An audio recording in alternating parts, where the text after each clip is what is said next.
Chapter 5, Network. We pop A5 and we append C5. The new constraint in real-world distributed systems, network latency is non-zero, variable, and dependent on physical distance KRA, and bandwidth is finite.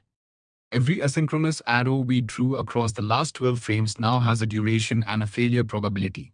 That is, quite precisely, the whole of what changed. But it changes a great deal. Let's start with the model of the link itself, because everything reliable in this chapter is built on top of a channel that guarantees none of it. The standard model for a realistic network link is the fair loss link. Messages may be lost, messages may be duplicated, messages may be delivered out of order, but a combination of timeouts and retries ensures that a message retried indefinitely is eventually delivered. That last property is the only thing we get for free, and everything else has to be constructed.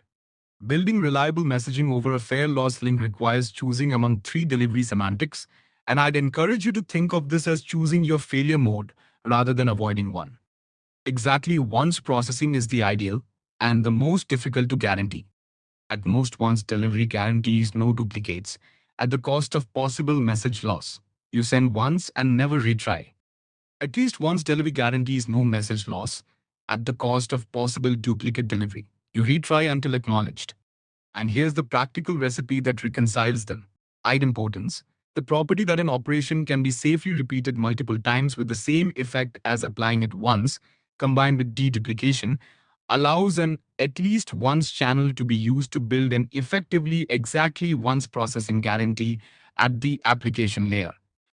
Note where the guarantee gets rebuilt, not in the transport, in the application.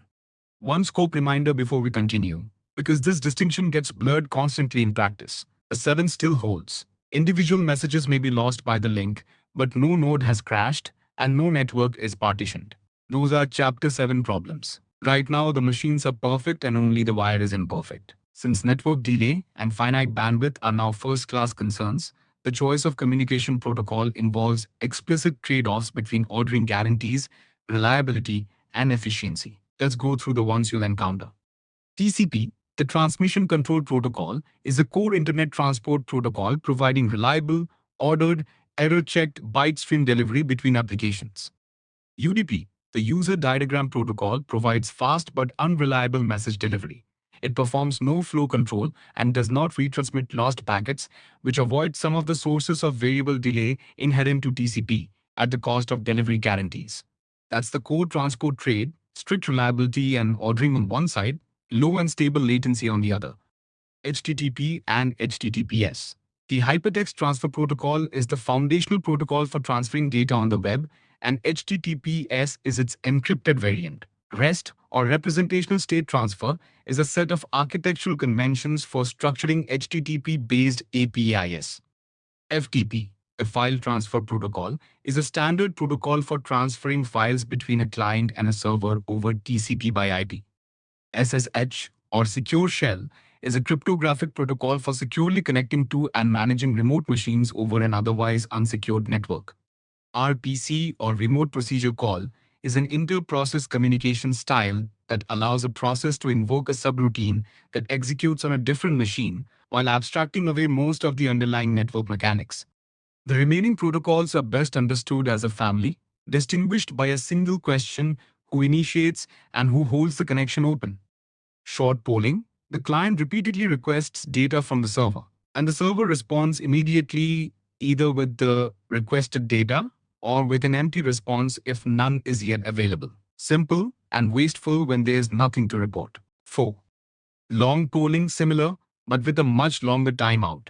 The server holds the connection open until data becomes available, or until the timeout elapses, and the client immediately repolls upon receiving the response. Fewer round trips for the same information. Server-sent events, or SSE, is a protocol allowing a client to hold open a long-lived connection over which a server can push data to the client, without the client needing to reinitiate a request for each message. One request, then one-way push.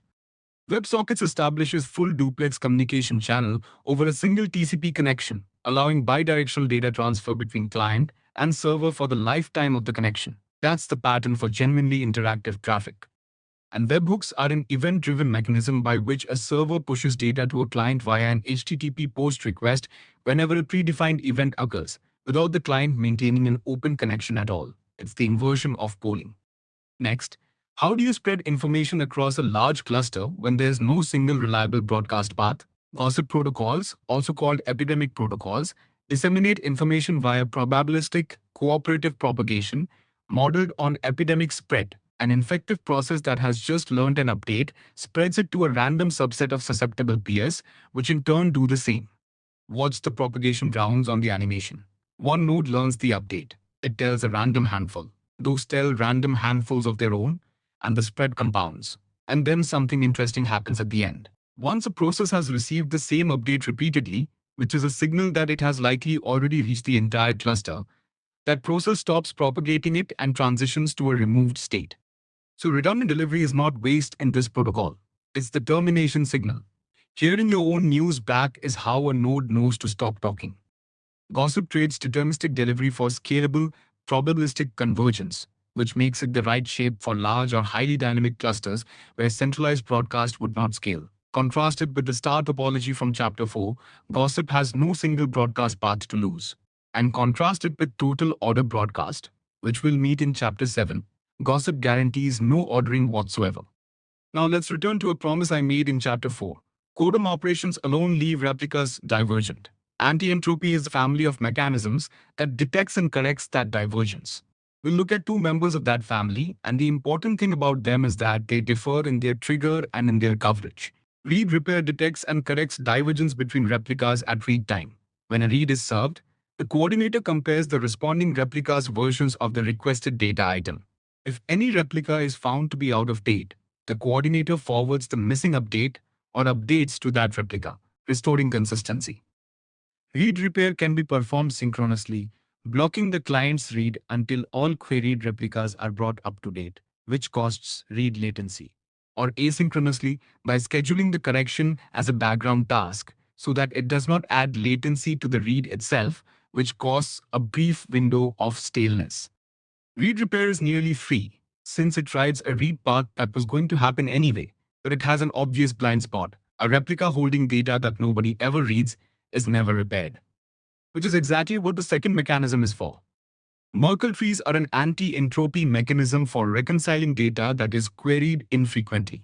Comparing two replicas record by record is prohibitively expensive, so each replica instead maintains a compact hashed summary of its own contents, a tree whose leaves hash contiguous ranges of records and whose internal nodes hash the concatenated hashes of their children, so that a single root hash summarizes the entire dataset. Two replicas reconcile by exchanging hashes recursively, from the root downward, descending only into those subtrees whose hashes disagree. Watch the pruning on the diagram. When a subtree's hash matches, that entire half of the dataset is eliminated from consideration in one comparison. Only the records in the leaf ranges that remain divergent are then compared and repaired. Locating a divergence therefore costs a number of comparisons logarithmic in the number of leaf ranges, rather than the linear cost of a pairwise scan over records. The cost is upkeep. Every write invalidates the hashes on the path from its leaf to the root and forces their recomputation, which makes the size of the tree itself a tunable trade-off. Finer leaf ranges localize divergence more precisely and narrow what must be transferred to repair it, at the price of a taller tree and more hash recomputation on every update. So read repair rides the read path, while Merkle comparison runs as a background sweep over data no read has touched. Both are anti-entropy, and production systems commonly run both. Now, what does non-zero latency mean for the replication architectures we designed in Chapter 4? First, placement. Because network delay is variable and grows with the physical distance between client and server, geographically distributed deployments commonly place nodes closer to end users to reduce perceived latency. Look at the two configurations on screen. With a single leader in one region, every write from a distant client crosses the ocean before it can be acknowledged, and synchronous replication makes that worse, since the distance penalty is paid before the acknowledgement. With a leader per region, the client's write is local and the long haul moves off the critical path. Multi-leader replication is therefore particularly well suited to this pattern. Indeed, Minimizing write latency for geographically dispersed clients is one of multi-leader replication's principal advantages over its single-leader and leaderless counterparts. Second, and more importantly, we need to re-examine Chapter 4's consistency verdicts under the new constraint set. For single-leader application, the results carry over unchanged. Network delay simply adds to the process delay that was already accounted for. The leader still sequences everything itself. To synchronous replication now incurs an additional distance-dependent latency penalty, which makes it materially harder to scale across regions. For multi-leader and leaderless replication, last write wins conflict resolution can still achieve causal consistency under the present constraints because, as in Chapter 4, a single synchronized global clock is still assumed at this stage. A 6 has not been popped, so timestamps are still trustworthy. But one thing does change, and it's a real amendment rather than a technicality. Propagation is no longer instantaneous, so replicas must apply and expose conflicting writes in timestamp order, rather than in order of arrival, for that guarantee to hold. If a write with an earlier timestamp arrives second and is applied second, the replica has just contradicted the ordering the timestamps assert. And notice what everything on that frame rests on: trustworthy timestamps. That is the very next assumption we relax. Let me summarize Chapter 5. Assumption A5: let Chapter 4's replication architectures be analyzed as though propagation between nodes were instantaneous, so that the only source of staleness under asynchronous replication was process delay. Constraint C5 introduces real, distance-dependent network latency together with a fair loss link that may lose, duplicate, or reorder messages. That raises two new problems: how to build any reliable guarantee at all, whether of ordering, delivery, or exactly once processing, on top of a channel that offers none of these by default, and how the now material cost of propagating updates between nodes should shape both the choice of communication protocol and the placement and reconciliation strategy of a replicated system. The chapter's mechanisms resolve these problems along complementary lines. Delivery semantics, combined with idempotence and deduplication, let an unreliable at least once channel be used to build effectively exactly once application behavior. The survey of communication protocols matches each interaction pattern to the transport best suited to it, trading strict reliability and ordering, as in TCP, against raw speed and loss tolerance, as in UDP. Gossip protocols disseminate information across large clusters without relying on any single broadcast path, trading deterministic delivery for scalable, probabilistic conversions. Read repair, as an anti-entropy mechanism, opportunistically closes the gap that quorum operations alone leave open, trading either read latency in the synchronous case or short-lived staleness in the asynchronous case for eventual convergence. And Merkle-trees close the same gap from the opposite direction, comparing replicas by hash tree so that divergence in data no read has touched is still found, trading the upkeep of the tree and the cost of the comparison itself for coverage that does not depend on the access pattern.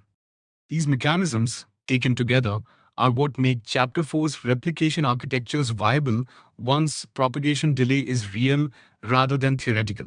And the geo-distribution discussion shows directly how distance-dependent latency motivates multi-leader replication's core advantage.